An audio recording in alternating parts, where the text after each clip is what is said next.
Hey guys, it's Apollo here, and it's time for a deck update. This time, Krysrain Cadenza. So, with Krysrain getting a new form in the latest set DZ-BT11, Krysrain has been getting a skill that should have been done quite some time back. And with the release of her in the new form in this set, it just makes her much more consistent and much more playable compared to what I believe it was back then. So her new support and her new form just makes it much more easier and less generic to play in the deck, which I think it is good in the budget sense. But I do feel that Krysrain is a fun deck, regardless to me, and I'm happy to have her in my collection. So, without further ado, let's go into the deck profile. Just like any deck update, I am not gonna go through much in detail on the cards I've gone through before. If you guys want to check out the skills I've explained, go check out my original Krysrain deck profile and see right there. So started out on Shizuku, just keep it the theme. Setna, so we read Aqua on top of her. You can do a top 7 for the top 7 for a grade 2 upgrade unit card. Aqua will allowing her to be ruled upon by a grade 3 mermaid, top 5 for a grade 2 upgrade unit card, so you can filter your deck. And the main card itself being Krysrain Cadenza. So Krysrain Cadenza is pretty much what I think Krysrain should have been from the beginning. Though I would say it is much more, consistent in a way compared to previous form. So her skill acts once per turn, Canvas 1, you can choose any number of units and activate one of the following abilities below. If you have at least 4 more units that are different, you can choose 2 abilities. If you have 5 or more units that are different, you can choose all the abilities instead of just choosing one. So the 4 abilities is basically you draw one, recharge 1. There's just 3, sorry. Choose one of the units, get 15k.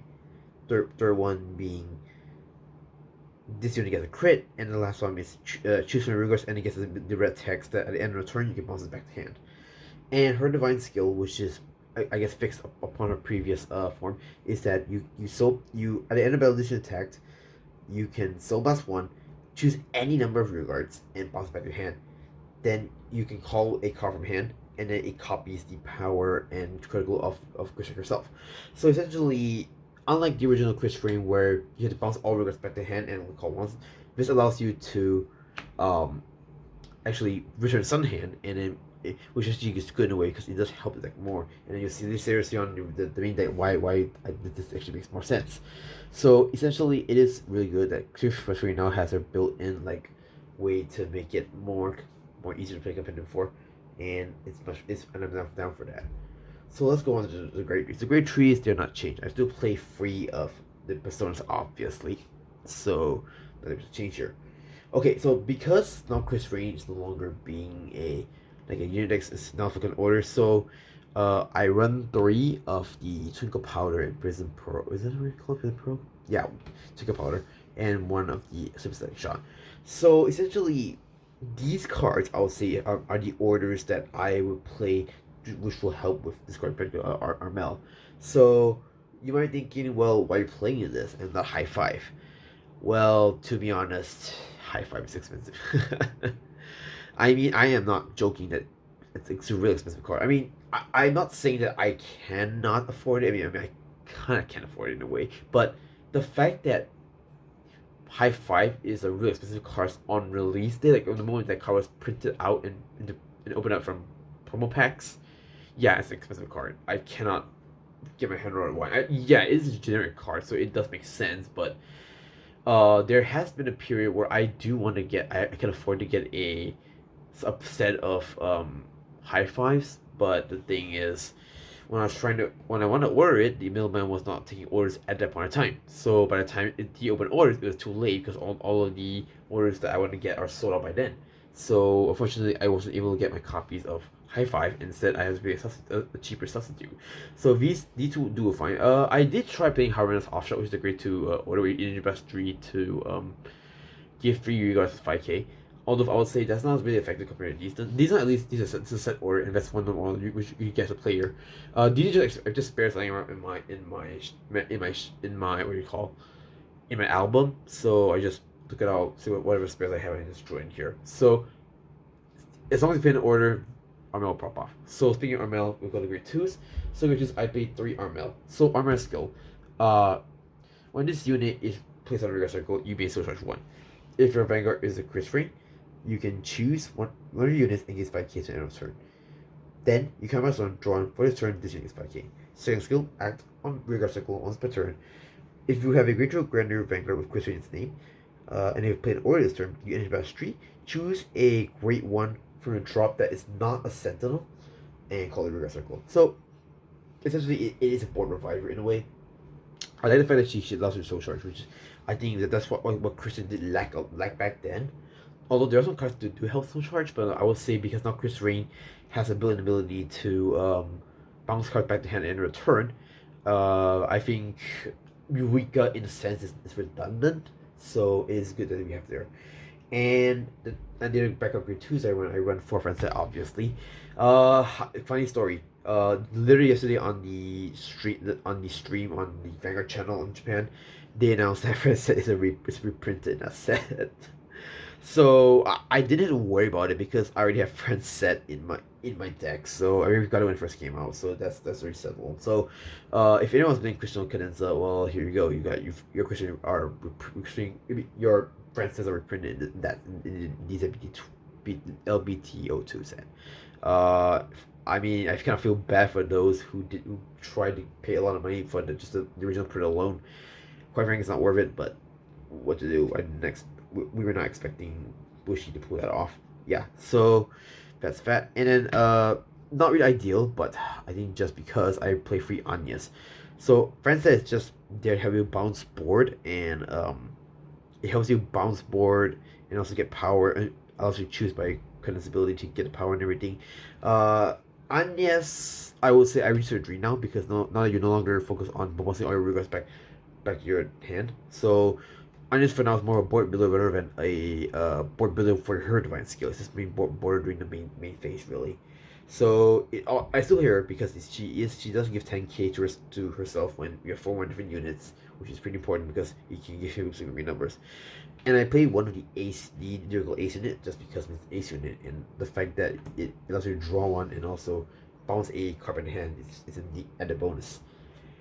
Okay, so and the last grade 2 I run the 3 Tomana. Tomana is basically your finisher or slash board builder in a sense, because now that Krysrain has become a little more consistent, and the fact that you have Armel, which helps you soul charge, it's easier to pull off Armel's to pull off Tomana's skill. Back then, soul was kind of a problem because I wasn't able to soul charge really well, but now with Armel, it's so much easier. So there's that. And then for the grade 1s, I run for Rochelle.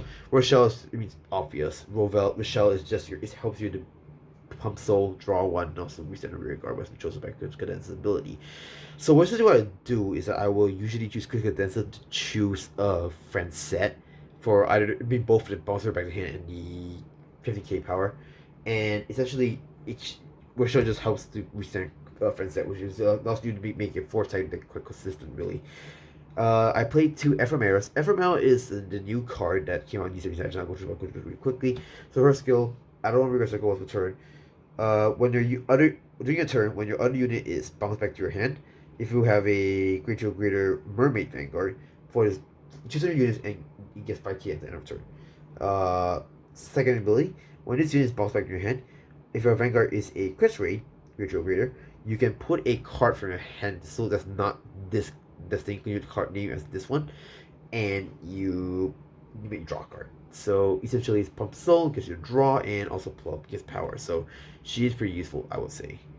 And because I think just because as well I play free Albina, I was playing Rochelle was Realm at first because I got restrict. But now that I've played a little more of Krysrain, I think Realm is pretty situational and also like really hard to pull off if you come think about it.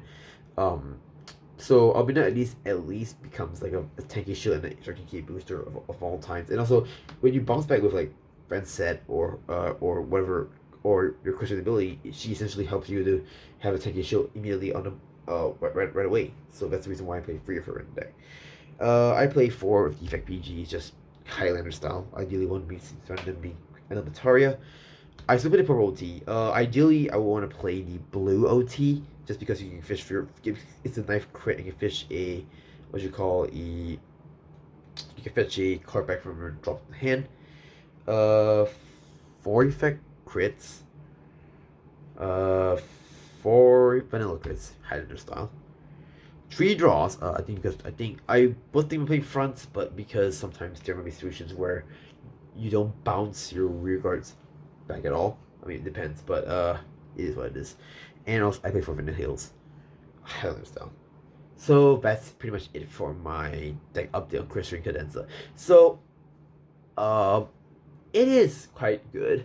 Like I said, Krysrain to me is not really a competitive deck I will play unless you're talking about Lyrical Cup. Because that's the only competitive Lyrical deck I have in my collection so far.